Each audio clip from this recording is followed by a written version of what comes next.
which team would like to start?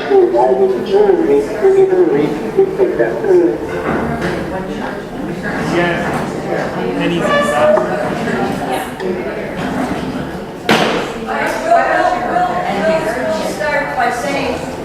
Okay, so the reporter back, come up front and just say something very brief about your plan.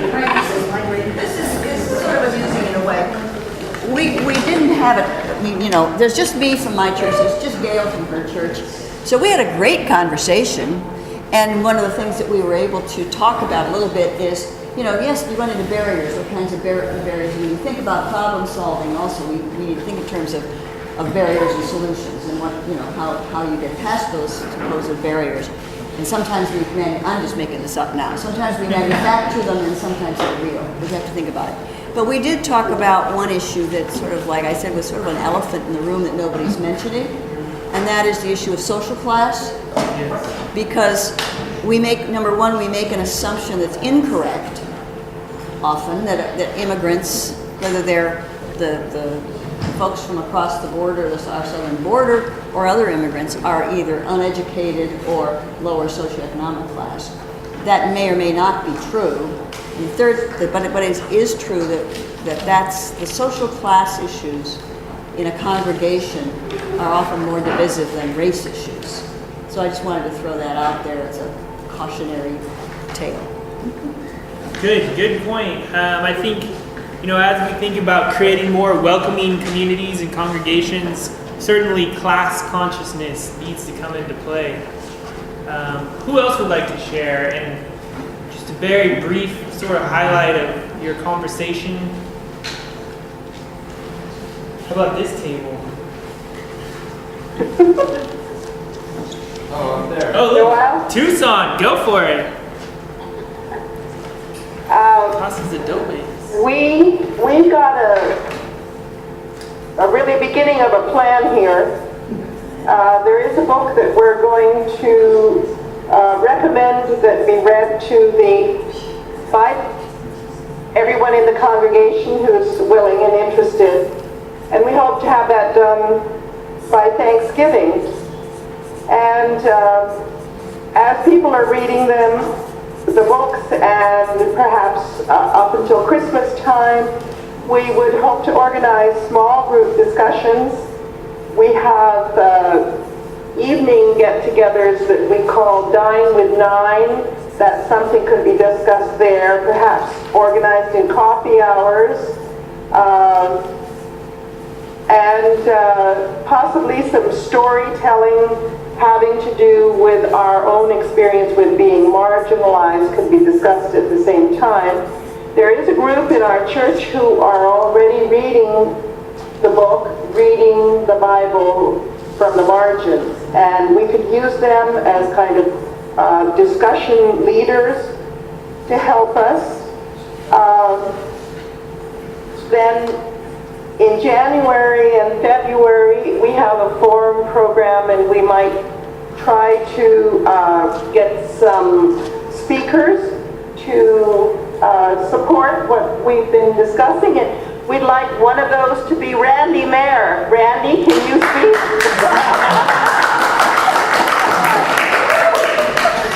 Yeah. In January or February of 2013.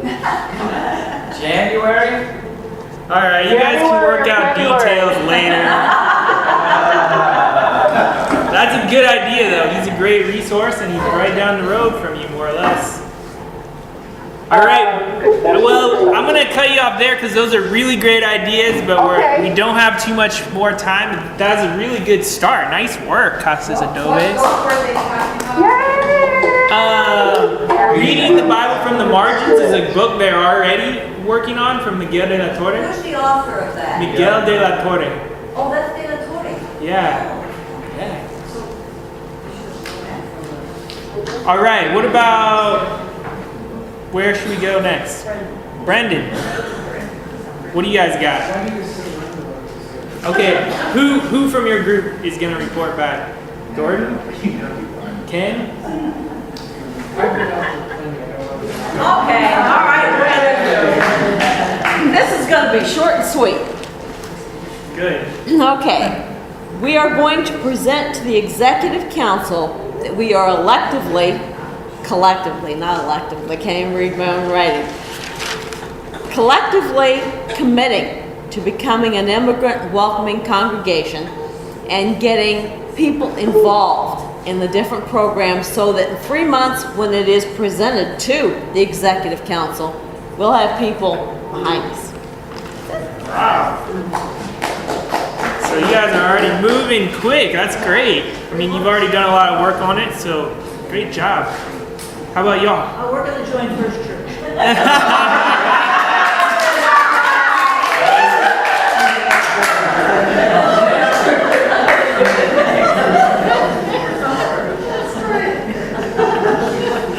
Somehow I think you're serious because you're not saying anything else. But We did think that there might be a possibility of doing a Lenten study on the sojourners or stranger in the land. Because I know that's set up. In that. yeah, come up front. That's all I'm going to say. Okay. They're working on they're doing a Lenten study. They hope to do a Lenten study on one of the books, Strangers in the Land from the Sojourners. Good idea. Ooh, I like that. Right. So it's Good Shepherd and tell me the name of your church again. From Sojourner. Is that what they said? I can't either.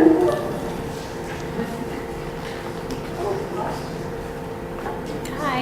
So we've talked about with the Good Shepherd and also with the Marshallist Church about working together with different churches and kind of combining forces to use our different diversity to learn about, each other's culture. And so we've talked about choir, maybe doing choir exchange, and we've also talked about creating protection or talking about through the food bank or through other programs, protection for immigrant families, and hosting like a diversity or multicultural dinner or fair. And English as a second language classes are a good way to get people who are of other ethnicities or diversities to come to your church. And those are some things. And then there was the one idea I liked about some exchange between the Marshallese Church and the Good Shepherd, doing some choir and some more activities in between each other. Okay, so yes, Rich, your church, come on up. Yay, Rich! South Mountain Community Church, we realized because we have been declining in members very much over the last many years, we have now narrowed it down so that the ethnic people have stayed, and a lot of ethnic people are here. So actually, this exercise is very affirming that we already are a very multicultural church. We had 11 people in worship a couple weeks ago. 2 of them were the leaders, me and the piano player. 5 of them were Hispanic. 1 was African American, and the other 3 was a woman and her wife, a woman and her son, and a regular member of the church. So we had 3 were Anglos and 5. So we're on our way.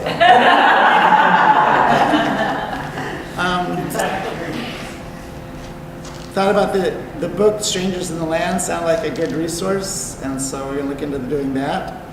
And also just celebrate the ways that we are serving our community through, because there are different people who are using our property and our facility, our space. We have a creative arts program that's going on, and they're really connecting a lot to our community, and it's a wonderful relationship building effort there. And also our women's club is also meeting there, and they have different diversity of ethnicities too. So, a couple examples.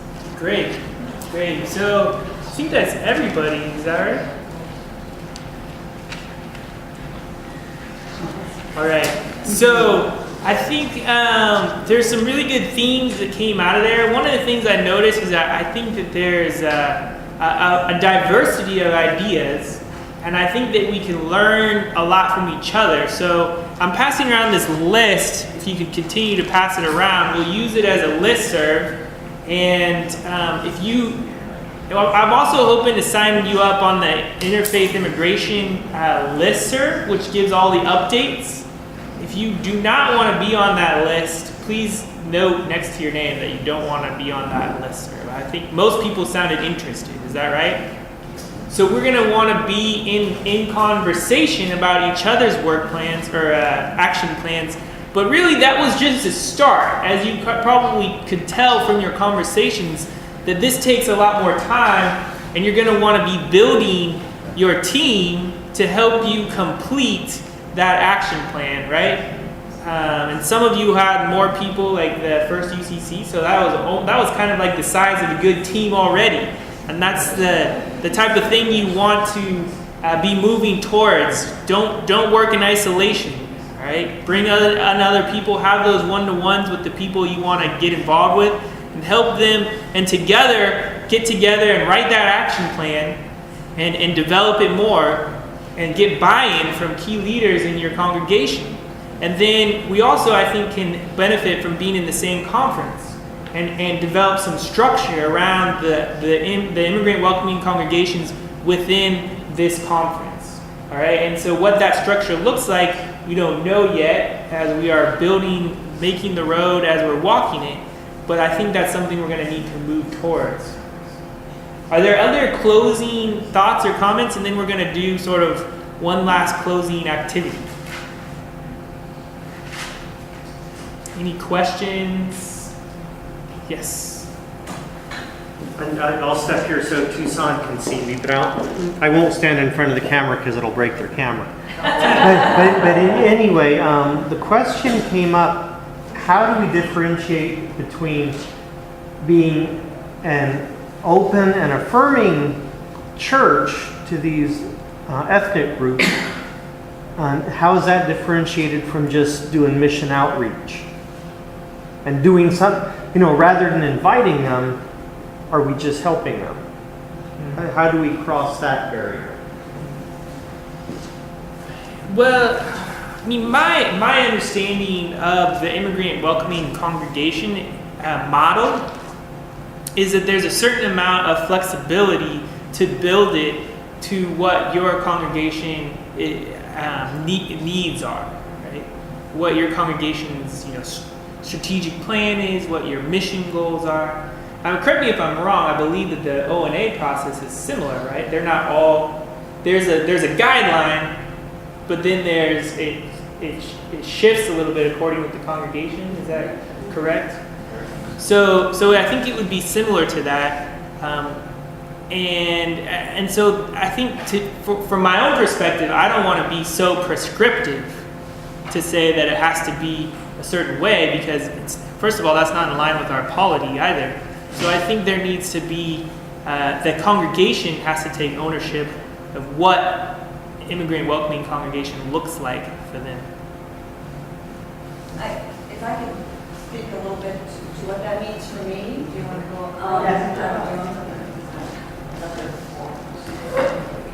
Good. He's asking, I think, the question a lot of people have, I think, the mission thing is out there. The opening and welcoming thing is us here.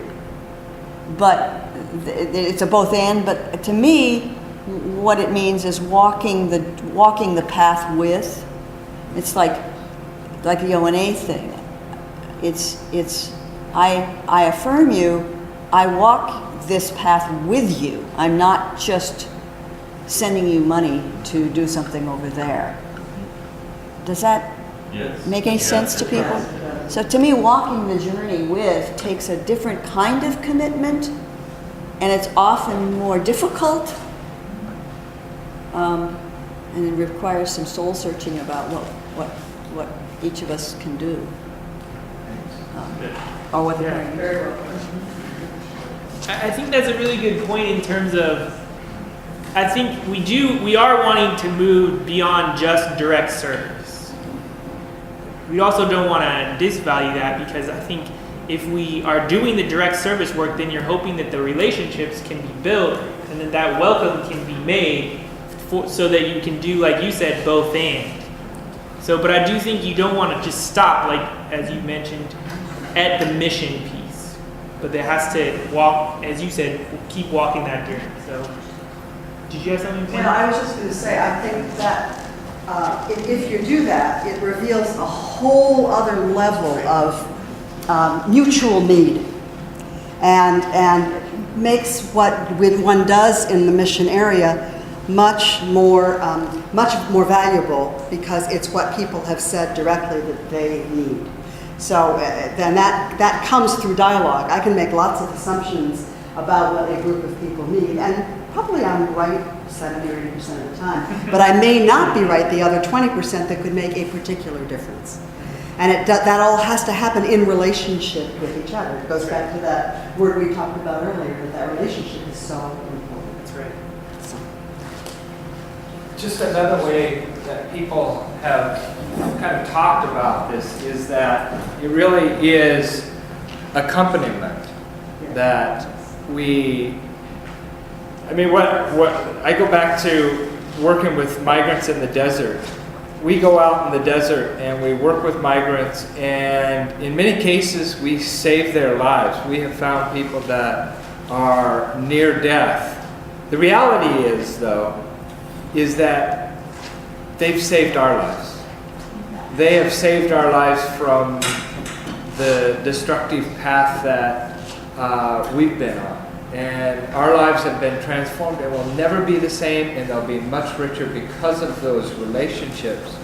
And so that it really is a journey of accompaniment, that we're walking together, and it becomes very harmonious and something much more than it ever could have been if we never had met before.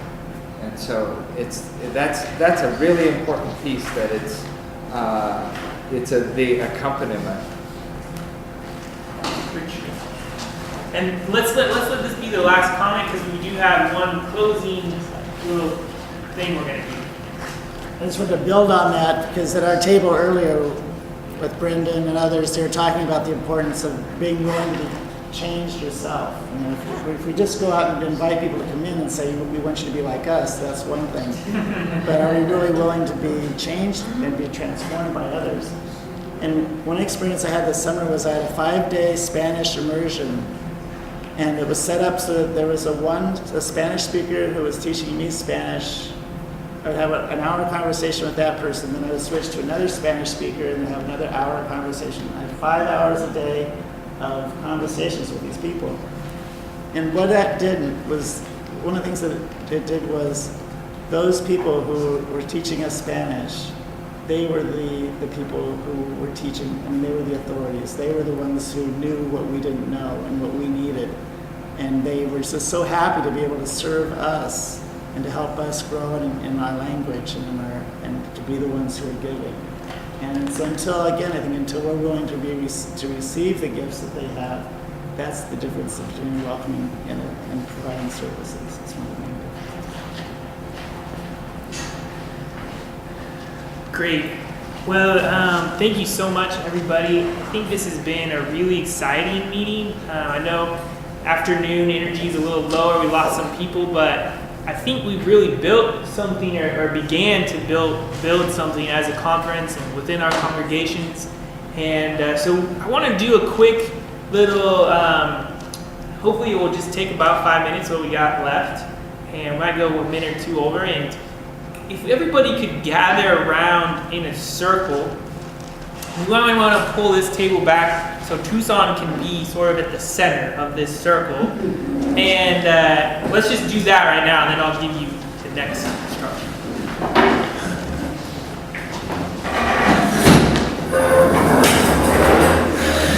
Don't have too much lens to where this can go because of the wires.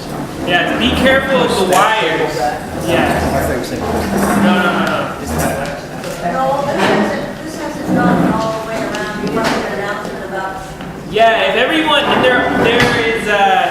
if everyone could sign that before you go. And then there's also some resources on the back. There is the Interfaith Immigration Coalition, which Church World Service is part of, as well as the UCC Justice Witness Ministries is part of the coalition. So there is that platform. There's more information in the back table if you'd like to see that. If you could scoot back and hold your hand up to the screen, we might be able to hold hands with the people up in Tucson.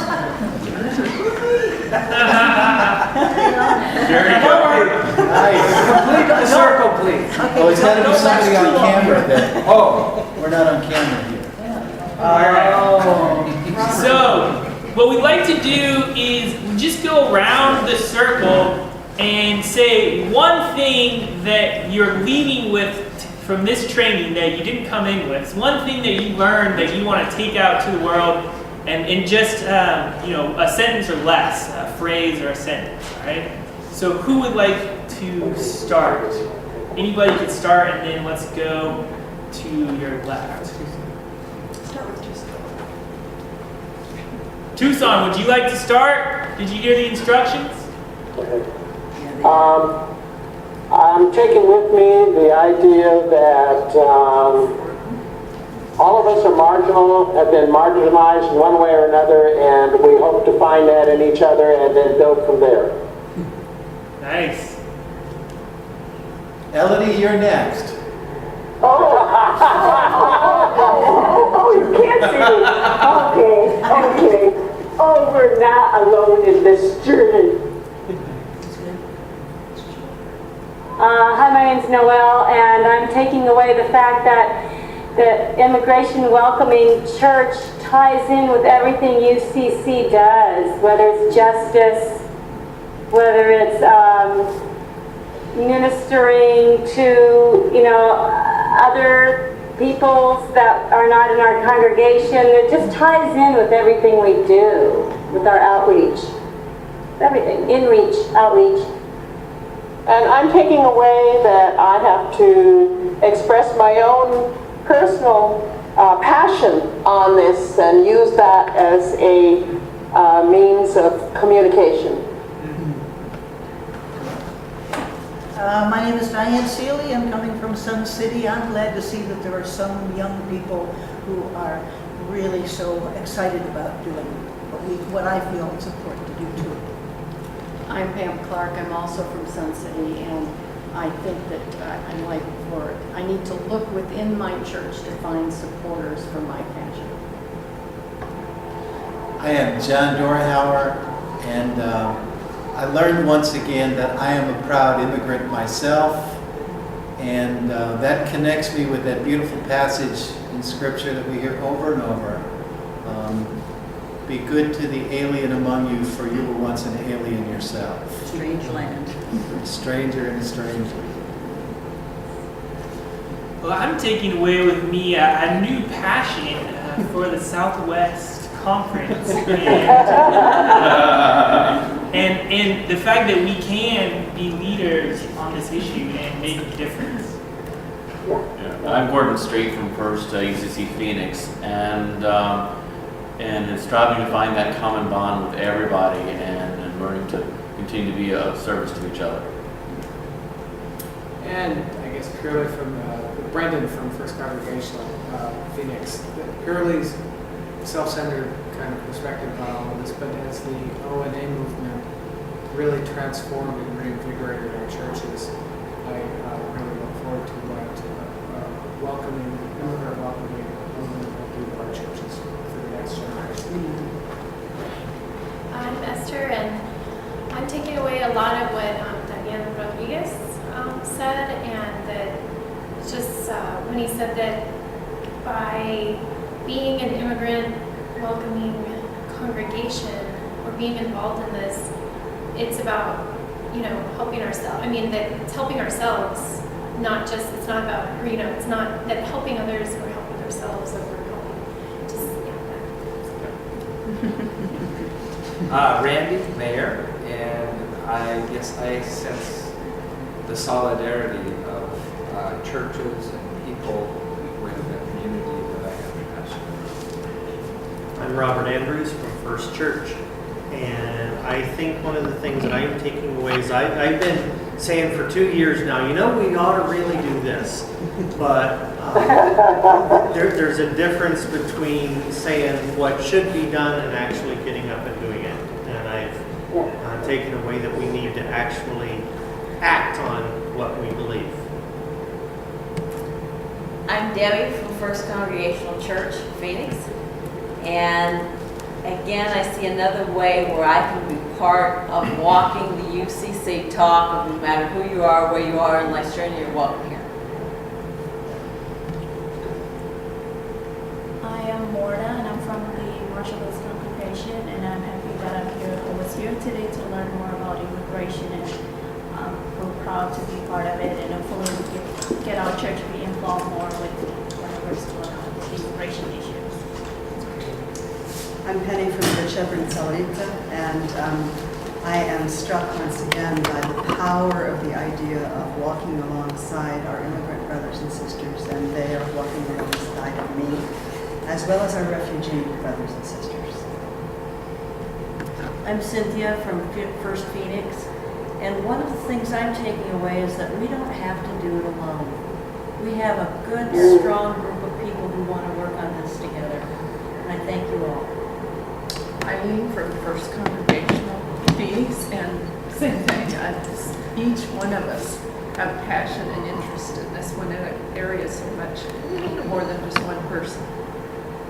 I think the reminder this morning of Daniel is making the statement that a secure community is an organized community inspires me. I am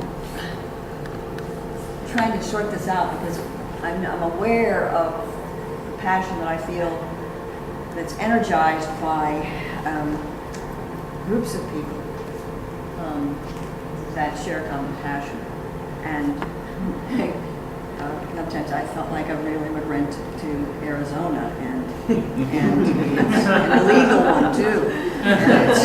And it's really been wonderful to feel that there are like-minded people in the Southwest, among those in the Southwest Conference. And so I'm taking home with me a recognition that if I'm not careful, it's easy to slip back into, I can't do this alone.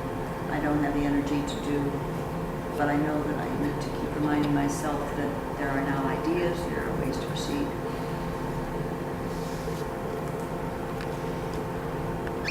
I'm Mary Cecil from South Mountain Community Church. I'm just glad to know that there are others who have as much passion about this as I do.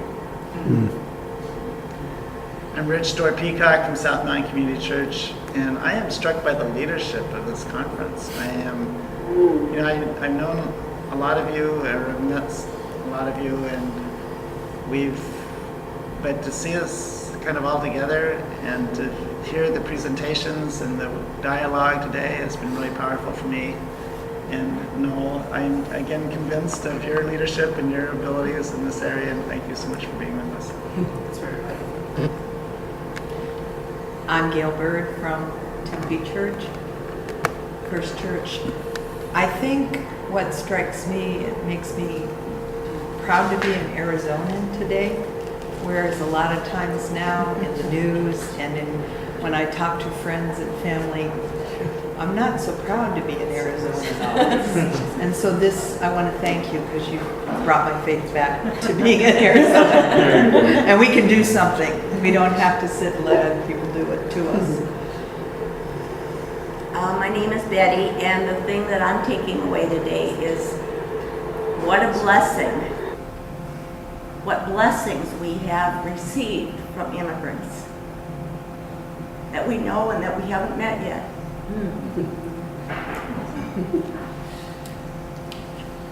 Well, I can say for my own self, it's been a powerful experience to share this day with you all, to be in this struggle together, and to really be in a new part of what this struggle means for us as a conference, as the United Church of Christ, as people of faith. And to hear all of your words together is really what propels us all to the next steps. and strengthens our passions to be motivated, to not let this just be a training, but to be something we really take into our churches and in our communities. So, and with that, I'd like to invite somebody to give us a closing prayer. Maybe Randy or one of the pastors here. Okay. Maybe Randy. Let me put you on the spot, Randy. Let's begin in prayer. Holy and loving God, you walk with us on this journey. You walk with us through this desert land, and you accompany us as we accompany one another, as we accompany our brothers and sisters. May you help us see that ahead, off in the distance, is a place where congregations and people work together to make a change, to make a difference, and to bring your secure communities of love and hope and peace and love wherever we might be. We wait for that day, but we work for that day, for we will not quit until it is here. We pray this in your holy name. Amen. Amen. Amen. Let's say goodbye to our Tucson folk. Thanks for joining us. Thank you, John. Thank you, John, for all your work. Thank you, Holly.